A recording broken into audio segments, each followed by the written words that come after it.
मेहनत मजदूरी करके एक लड़का अपने परिवार का भरण पोषण करता था।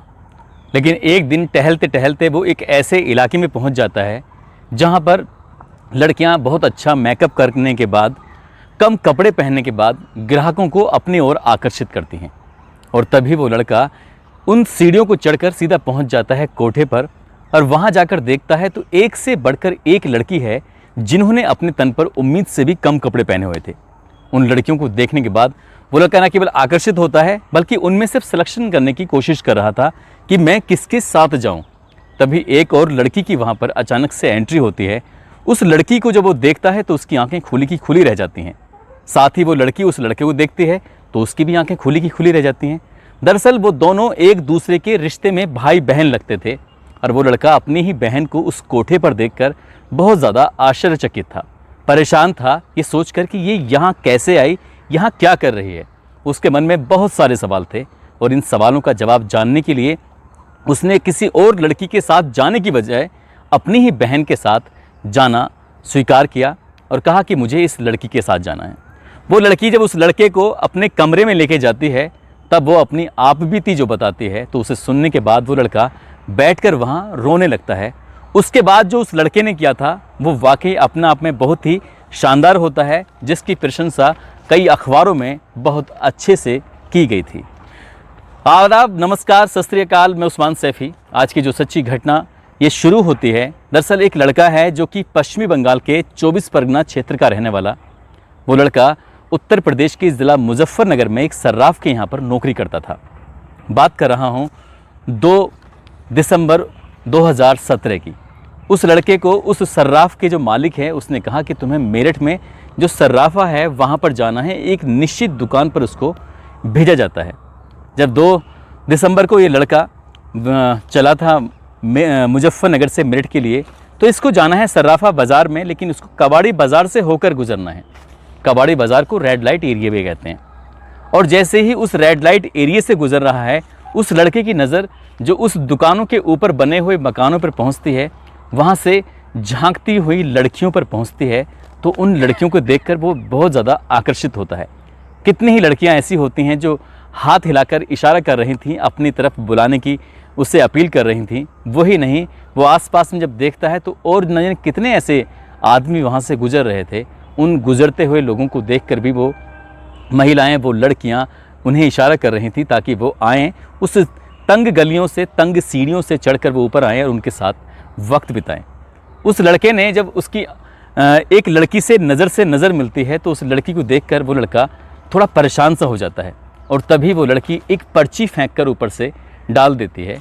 और जैसे ही वो पर्ची डालती है तो उसमें लिखा हुआ था कि रात को 8 बजे तुम मुझसे मिलने के लिए आना। यही बात सुनकर वो लड़का अब इंतज़ार कर रहा था, क्योंकि उसे उसके मालिक ने सर्राफा बाज़ार में किसी काम से भेजा था। उस काम को करने के बाद वो अपने मालिक से कहता है कि मालिक, मैं थोड़ा लेट हो जाऊंगा, इसलिए आज काम पर नहीं आ पाऊंगा, मैं कल आ जाऊंगा। उसका मालिक कहता है कोई बात नहीं, तुम कल आ जाना। वो रात 8 बजे होने का इंतज़ार कर रहा था, और जैसे ही रात के 8 बजते हैं वो उसी कोठे पर, उसी सीढ़ी के पास खड़ा होकर जब ऊपर चलता है, चलने के बाद जब देखता है अंदर, तो एक महिला है, और वहाँ उस महिला के इर्द गिर्द कई सारी और लड़कियाँ हैं जो सुंदर सुंदर हैं, जिन्होंने उम्मीद से भी कम कपड़े पहने हुए थे। सभी लड़कियों ने मेकअप किया हुआ था, वो और भी ज़्यादा खूबसूरत लग रही थीं। उनकी कोशिश थी कि वो ग्राहक जो आ रहे थे उन ग्राहकों को रिझाने की कोशिश कर रही थी। और तभी वो लड़की भी आती है जिस लड़की ने पर्ची बनाकर फेंकी थी, उसको रात के 8 बजे आने की बात कही थी। दरअसल वो लड़की भी तभी आ जाती है, और उस लड़की को देखने के बाद वो लड़का कहता है कि मुझे इसके साथ जाना है। दरअसल उस लड़की का नाम होता है सबीना। उस सबीना को देखकर वो एकदम से उसका चेहरा खिल जाता है, चमक जाता है, लेकिन उसको अफसोस भी हो रहा था। वो जो लड़की होती है सबीना, वो कोई और नहीं बल्कि उसकी रिश्ते में लगने वाली बहन थी। वो लड़का ये नहीं जानता था कि सबीना यहाँ क्या कर रही है। सैकड़ों किलोमीटर दूर अपने गांव से यहाँ इस कोठे पर इन लोगों के साथ इन कपड़ों में, इस मेकअप में जो वो उसे देखता है तो उसकी भी इच्छा जग जाती है कि वो उसके पास ज़रूर जाए। और उस लड़की ने भी यही इच्छा जाहिर की थी कि तुम रात के 8 बजे जब आओगे तब मैं तुमसे इत्मीनान से बातें करूँगी। ठीक उसकी मांगी हुई जो रकम थी वो तय हो जाती है। वो लड़का जो कि अपनी ही बहन के साथ उस कमरे में पहुंच जाता है, और जैसे वो कमरे में जाता है तो उसकी बहन ज़ोर ज़ोर से ताकि उसकी आवाज़ें बाहर तक ना जाए, इतनी ज़ोर से वो रो रही थी और रो रो के अपने भाई के गले लग जाती है। कहती है कि भैया मैं बहुत ज़्यादा परेशान हूँ, मुझे यहाँ से निकाल लो। 6.5 महीने से ज़्यादा का वक्त हो चुका है और मेरा एक एक दिन एक एक पल कितनी परेशानी से गुजर रहा है, मैं तुम्हें कुछ बता नहीं सकती। तभी वो कहता है कि तुम यहाँ आई तो आई कैसे? तभी वो कहती है कि भैया आने की जो मेन मुख्य वजह है वो कुछ और ही थी। मैं घर से तो निकली थी स्कूल के लिए, पढ़ने के लिए, लेकिन मैं नहीं जानती थी कि एक कार आके रुकती है और उस कार वाले ने मुझे अपने गाड़ी में ज़बरदस्ती बिठाया और नशा दिया। और जब नशे से आंखें खुलती हैं तो इसी कोठे पर आके खुलती हैं। शुरू के 15 दिन तो बहुत ही बुरे, बहुत ही परेशानी वाले बीतते हैं, लेकिन उसके बाद इन्होंने जो मेरे साथ जो किया है वो शायद किसी भी बहन बेटी के साथ नहीं होना चाहिए। उस कोठे पे जो ग्राहक आते थे, उन ग्राहकों को रिझाने के लिए वो लड़की हमेशा तैयार कर दी जाती थी और उनके साथ वो वक्त बिताती थी। जो ग्राहक आते थे, जो पैसे देते थे, उन पैसों से वो अपने पास भी कुछ थोड़े बहुत रह पाते होंगे, बाकी ज़्यादातर पैसे वो उस मालकिन जो होती थी उस कोठे की, वहाँ तक पहुँच जाते थे। यहाँ बातचीत का सिलसिला चल ही रहा था, लेकिन अचानक ही दरवाज़ा फिर से खुल जाता है और दरवाज़ा को जब खुलता है तो वो वाकई बहुत भयानक होता है। एक और लड़की की एंट्री इस कमरे में होती है और जिस तरह से वो लड़की अपने भाई के सामने बैठी हुई थी, कोई भी महिला, कोई भी लड़की ऐसे किसी ग्राहक के सामने बैठ ही नहीं सकती।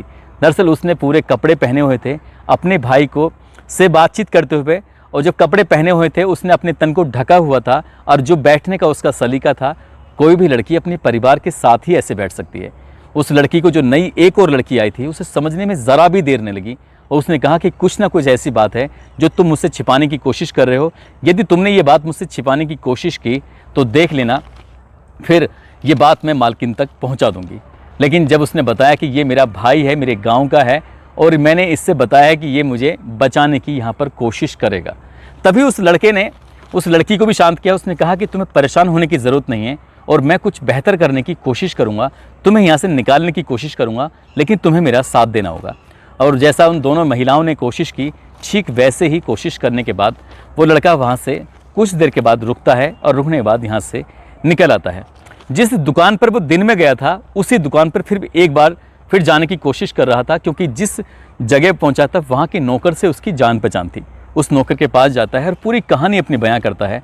कहता है कि भैया यहाँ पर मेरी बहन है, वो कोठे पर है, रेड लाइट एरिया में है, कई महीनों से फंसी हुई है, कितने ही ग्राहकों को कि वो शोभा बनती है, उसे बचाना है। तब वो लड़का उस लड़की को लेकर उस लड़के को लेकर सीधा पहुंचता है नज़दीकी पुलिस स्टेशन और वहां मिलती हैं SHO रश्मि चौधरी, साथ ही DSP संजीव देशवाल होते हैं, और इस जिले की उस दिनों कमान संभाली हुई थी SSP मंजिल सैनी ने। और तभी आदेश दिया जाता है एंटी ह्यूमन ट्रैफिकिंग यूनिट को, और यहाँ से एक टीम गठित की जाती है। और टीम गठित करने के बाद अब यहाँ पर रेड डाली जाती है। जब रेड पड़ती है, रेड पड़ने के बाद कई सारी लड़कियाँ थी जो यहाँ से निकाली जाती हैं, और इन्हीं में से एक लड़की निकल के आती है। उस लड़की ने जो एक पत्रकार होती हैं, उस पत्रकार को जो अपनी कहानी सुनाई, उस कहानी को सुनने के बाद शायद आप भी हैरान रह जाएंगे। लेकिन ये जो लड़की थी सबीना, उस सबीना ने जाकर अपनी पूरी कहानी बताई, किस तरह से उसके भाई ने उसकी जान बचाई। इसके बाद यहाँ से उस लड़के ने अपने गाँव में फ़ोन किया था और उसके घर वाले, उसके परिवार वाले अपनी बेटी को देखकर ज़ोर ज़ोर से रोने लगते हैं, बिलखने लगते हैं। और ये कहानी जब अखबारों के माध्यम से लोगों को पता चलती है तो वाकई हैरानी ही होती है। लेकिन एक कहानी इसके बाद और शुरू होती है, वो कहानी भी कहीं ना कहीं परेशान करने वाली थी। दरअसल ये कहानी थी एक पश्चिमी बांग्लादेश का एक ज़िला है बोगरा, और इसी ज़िले में एक लड़की होती है जिसका नाम होता है शकीला। दरअसल पहली लड़की का नाम भी काल्पनिक था और दूसरी लड़की का नाम भी काल्पनिक ही है, क्योंकि उनकी पहचान बताना उनके लिए सही नहीं होगा, उनके परिवार के लिए सही नहीं होगा। ये लड़की अपने अभी कुछ दिन पहले ही उसकी शादी हुई थी, उसको एक प्यारा सा बेटा भी था। वो अपनी ही एक सहेली के साथ गई थी कहीं बाज़ार में किसी काम से, और जब बाज़ार से वापस लौट रहे थे तो वो लड़की गलती से एक गलत गाड़ी में जाकर बैठ जाती है, और गलत गाड़ी में बैठ जाती है क्योंकि शाम का समय था। और वो गाड़ी जब उसके उस घर से, उस इलाके से कहीं दूर चली जाती है, तब उसे समझ में आता है कि वो कहीं दूसरी जगह पहुंच चुकी है। और वहाँ से जब दूसरी जगह पहुंच जाती है तो उस गाड़ी को छोड़कर वो उतर जाती है और पैदल ही सफ़र करने लगती है। तब तक काफ़ी रात हो चुकी थी, जंगल का एरिया था। उस जंगल के एरिया में उसको एक व्यक्ति मिलता है, उससे बहन करके बात कर रहा था कि बहन तुम यहाँ इस जंगल के इलाके में कर क्या रही हो, क्या बात है, तुम्हें यहाँ नहीं होना चाहिए था, ये इलाका बहुत ज़्यादा ख़राब है, बहुत ज़्यादा ख़तरनाक है। तभी वो लड़की कहती है कि भैया मैं करूँ तो क्या करूँ। तो कहता है कि तुम परेशान मत हो, तुम मुझे अपना घर बताओ, अपना इलाका बताओ, मैं तुम्हें तुम्हारे घर तक छोड़ देता हूँ। वो व्यक्ति उसको अपने साथ लेके जाता है और ले जाने के बाद वो उस रात का सफ़र करते करते उसने उसे कुछ खाने का सामान दिया और लड़की उसे कुछ सामान खाते ही बेहोश हो जाती है। उसकी फिर आंखें नहीं खुलती। आंखें खुलती हैं तो अपना देश छोड़कर दूसरे देश यानी कि इंडिया पहुंच जाती है और इंडिया में भी वो कोलकाता में रहती है। और कोलकाता में उसको लगातार एक ही घर के अंदर, एक ही कमरे के अंदर 3 दिन लगातार रखा जाता है। वहाँ खाने को कम मिलता था और लाल रंग की गोलियाँ थी, वो नशे की गोलियाँ बहुत ज़्यादा मिलती थी। वो लड़की समझ नहीं पा रही थी कि जब भी उसकी आँख खुलती थी तभी उसे पानी के साथ वो गोलियाँ देते थे। वो कुछ बोलने की कोशिश करते थे तो बेवजह उसको पीटना शुरू कर दिया करते थे। उसके मुंह से कोई आवाज़ निकलने भी नहीं दे रहे थे। वो इतने जालिम तरीके से उसके साथ पेश आ रहे थे। वो लड़की इतनी बुरी तरह से डर जाती है। उसको बताया जाता है कि अब तुम बांग्लादेश में नहीं हो बल्कि इंडिया में हो। यदि तुमने यहाँ से भागने की कोशिश की तो पुलिस तुम्हें पकड़ लेगी और पकड़ने के बाद दूसरे देश में बिना किसी पासपोर्ट के, बिना किसी वीज़ा के तुम्हें एंट्री करने में जेल हो जाएगी और हमेशा हमेशा के लिए तुम जेल में सड़ती रहोगी। उसके बच्चे के बारे में पूछा जाता है, उसके पति के, उसके परिवार के बारे में पूछा जाता है। बताती है, वो खुद भी गुहार लगाती है, मेरा एक बच्चा है, मेरा उसका कैसा है, क्या होगा। तो वो लड़की, उसका भी रो रो कर बुरा हाल था। लेकिन जब उसने सोचा कि यहाँ अगर वो भागने की कोशिश करेगी तो वाकई भारत की पुलिस उसे पकड़ लेगी। 3 दिन तक वो लड़की जब उसे ठीक से उनकी बात मानने लगती है, 3 दिन के बाद वो लड़की यहाँ से फिर पहुँच जाती है बम्बई में। और बम्बई में जाने के बाद जो उसके साथ होता है उसने उसकी कल्पना ही नहीं की थी। अब यहाँ पर वो देखती है कि एक बाज़ार है, उस बाज़ार में एक नहीं सैकड़ों ऐसी लड़कियाँ हैं जिनके तन पर कपड़े कम होते थे और कम कपड़े होने की वजह से ही वो ग्राहकों को रिझाती थीं और ग्राहकों को रिझाने की वजह से ही उनको पैसे मिलते थे और वो पैसे उस कोठे के मालिकों को जाते थे। उसने अपनी आँखों से जो देखा वो देखकर बहुत ज़्यादा परेशान थी, क्योंकि उसने 15 दिन तक लगातार विरोध करती रही और वो जितना विरोध करती थी उसको उतनी ही मार पड़ती थी। और जब मार पड़ती थी साथ में उसको एक इंजेक्शन भी दिया जाता था। वो इंजेक्शन ऐसा था जो हार्मोन को कुछ तब्दील करता था और तब्दील करने के बाद ही उसके साथ फिर जो कुछ उसके शरीर में उत्तेजनाएं सी पैदा होती थी तब उसका कुछ करने के लिए मन करता था। और यहीं से उसकी ज़िंदगी ऐसी करवट लेती है कि जिस दिन वो इंजेक्शन नहीं दिया जाता था उसको लगता था बहुत ज़्यादा बुरा। और शुरुआत में जो इंजेक्शन की तादाद लगातार दी जाती थी तो उसके अंदर हार्मोन कुछ बदलते थे और फिर उसको खुद ही पुरुषों से मिलने की इच्छाएं जागृत होती थी। वो अकेली लड़की नहीं थी। जिस कमरे में, छोटे से कमरे में रहती थी, वहाँ 10-20 लड़कियाँ इसी तरह से अलग अलग एरियो की होती थी। कोई पश्चिमी बंगाल की है तो कोई बिहार की है, कोई यूपी की है तो कोई राजस्थान की है तो कोई हरियाणा की है। इसी तरह की लड़कियां उन छोटे छोटे कमरों में एक भूसे की तरह भरी होती थीं। हर लड़की को इंजेक्शन दिया जाता था और इंजेक्शन देने के बाद फिर वो लड़की अपने काम पे लगती थी। काम भी ऐसा जिसको देखकर शायद सुनकर आपकी भी रोंगटे खड़े हो जाएंगे। एक एक लड़की से सुबह 10 बजे से लेकर रात 11 बजे तक कभी 80 लोग मिलते थे तो कभी 100 लोग मिलते थे, कभी 130 लोग मिलते थे, कभी कभी संख्या कम रहती थी, कभी ज़्यादा रहती थी। एक महिला अपने ही पुरुष के साथ, अपने ही पति के साथ जब शारीरिक संबंध बनाती है तो उसको लेकर भी कई बार वो परेशान हो जाती है। जरा सोच कर देखिए कि एक महिला एक साथ सुबह से लेकर शाम रात तक वो 100 से ज़्यादा लोगों के साथ अगर शारीरिक संबंध बनाएगी तो उसकी हालत क्या हो जाएगी। उस लड़की ने लगभग यहाँ पर 3 महीने गुजारे जो मुंबई के अंदर, और यहाँ से उसको भेज दिया जाता है सीधा दिल्ली की तरफ। दिल्ली में आती है जीबी रोड पर रेड लाइट एरिया में, तो स्थिति और भी ज़्यादा भयानक मिलती है। और यहाँ पर अलग अलग प्रदेश की, अलग अलग इलाकों की, अलग अलग शहरों की लड़कियाँ होती हैं, कम उम्र की लड़कियाँ होती हैं। उन लड़कियों को लाल रंग की दवाइयों के साथ साथ हार्मोन के बदलने के इंजेक्शन भी दिए जाते थे। और उस लड़की ने यहाँ पर लगभग अब 6 महीने का वक्त गुजारा। और 6 महीने का वक्त गुजारने के बाद 3 महीने पहले ही वो आई हुई थी। उसका घर, उसका परिवार, उसने बिल्कुल उम्मीद छोड़ चुकी थी कि अब जहाँ है, जिस हालत में है, शायद कभी अपने घर नहीं जा पाएगी। ऐसे ही धीरे धीरे वक्त गुजरता है। हर दिन सैकड़ों की संख्या में ग्राहक आते थे। उन ग्राहकों को खुश भी करना पड़ता था। और जैसे जैसे उसका शरीर में बदलाव हो रहे थे वैसे वैसे ग्राहक भी ज़्यादा आते थे। लेकिन वक्त जब आगे बढ़ता है तो लड़कियां भले ही चाहे खुश अंदर से हैं नहीं हैं, लेकिन उन्हें जानबूझकर खुश होने की एक्टिंग भी करनी पड़ती थी। जीबी रोड से उसका फिर ट्रांसफ़र हो जाता है मेरठ के रेड लाइट एरिया में, जो कि कबाड़ी बाज़ार के नाम से भी जाना जाता है। और वो लड़की पहुंच जाती है अब कबाड़ी बाज़ार में। और कबाड़ी बाज़ार में जाने के बाद वहाँ उसकी मुलाकात होती है सबीना से। सबीना की कहानी सुनने के बाद उसको भी लगा कि इस लड़की के साथ कितना गलत होता है, कितना बुरा होता है, लेकिन सबीना की समझदारी ने, सबीना की होशियारी ने न केवल खुद की जान बचाई बल्कि ऐसी कई लड़कियों को उस कोठे से बाहर निकाला। और बाहर निकालने के बाद उस लड़की ने कभी सोचा नहीं था, फिर उसके बाद जो पुलिस की कार्रवाई होती है, पुलिस ने उस लड़की को भी उसके घर वालों तक पहुंचाने की पूरी कोशिश की।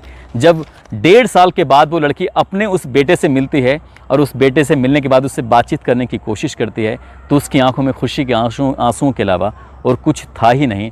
वो लड़की जब पत्रकारों से बातचीत करती है तो वो कहती है कि हर रेड लाइट एरिया में आने वाली हर लड़की की कहानी एक जैसी ही होती है। बस कोई घर से निकलती है तो अपना भविष्य बनाने के लिए, कोई घर से निकलती है तो नौकरी पाने के लिए, कोई घर से निकलती है तो कुछ नया कुछ करने के लिए।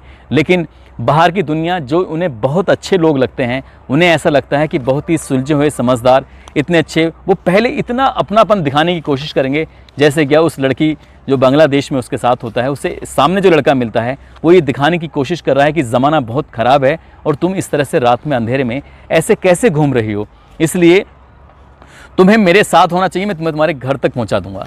ऐसे ही ज़्यादातर लड़कियां होती हैं जिनको बहुत ज़्यादा प्यार दिखाकर, बहुत ज़्यादा दोस्ती करके, आजकल सोशल मीडिया पर भी कुछ ऐसे ही चल रहा है, चाहे व्हाट्सएप के माध्यम से हो, सोशल मीडिया के माध्यम से हो, चैट के माध्यम से हो, ऐसे ही लड़कियों को, जो कम उम्र की लड़कियां होती हैं, उन्हें प्यार के झूठे जाल में फंसाकर उन्हें इसी तरह से बेचकर ये लोग अपना धंधा चलाते हैं।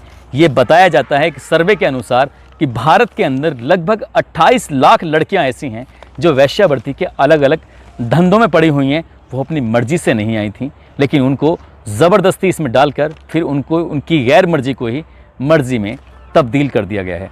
दोस्तों, इस घटनाक्रम को सुनाने का उद्देश्य किसी को परेशान करना नहीं है, किसी का दिल दुखाना नहीं है, बल्कि आपको जागरूक करना है, आपको सचेत करना है। और इसकी कहानी के लिए मैं स्पेशल रूप से धन्यवाद दूंगा अमर उजाला की डिम्पल सिरोही हैं, जो कि मेरिट यूनिट में काम करती हैं। उनके माध्यम से मुझे ये स्टोरियाँ पता चल सकी हैं और ये स्टोरी आपको उम्मीद करता हूँ बहुत ज़्यादा पसंद आई होगी। और जिस तरह से उस लड़के ने अपनी बहन को बचाया था वो वाकई अपना आप में काबिल तारीफ़ है। और मैं डिम्पल सिरोही जी को फिर से धन्यवाद दूंगा, इन्होंने मुझे सजेस्ट किया कि इस कहानी को आप ज़रूर पढ़िएगा। दोस्तों, आप सब लोग अपना ख्याल रखें, सुरक्षित रहें। जय हिंद,